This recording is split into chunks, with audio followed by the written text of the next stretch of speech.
Tupo na anti wa bi harusi mtarajiwa mchana leo, Bi Leticia. Ana mengi sana ya kumzungumzia binti yake. Habari ya kwako? Salama. Mtazamaji wangu atakufahamu ni nani?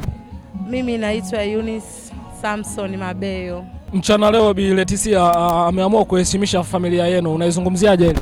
Tunamshukuru sana, ametuheshimisha. Ni binti ambaye alikuwa anajielewa, msikivu, mkimwambia kitu, mkimwelekeza.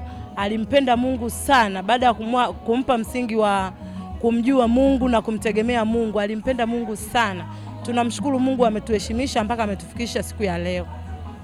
Tangu udogo wake mpaka anakuwa, Bi Leticia alikuwa ni mtoto wa aina gani? Bi Leticia ni mtoto wa pili kwa mama yake, na pia alikuwa ni mtoto ambaye ni msikivu, anapenda kusoma, anapenda kuelekezwa, anapenda anachoambiwa na kifanyia kazi. Unahisi huu mwanzo ambao alioanzisha ataenda kufanyia kazi kulingana na vile maelekezo mliompatia? Nina imani kubwa sana na Leticia, hawezi kutuangusha kwa sababu tulichomfundisha ndio anaenda kukifanyia kazi na ndio kilichomfikisha mahali hapa.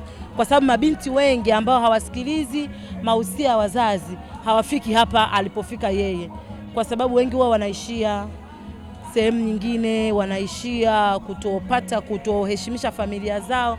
Lakini tunamshukuru Mungu na tuna imani na binti yetu, tuna imani na Leticia, hawezi kutuangusha. Mtakie neno la baraka kwa ile jambo ambalo wameenda kuelezesha leo na pamoja kuiheshimisha familia.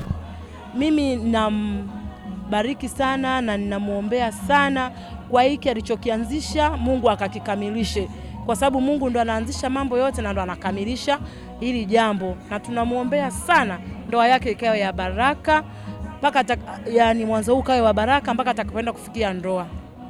Matola TV, ulipo tupo.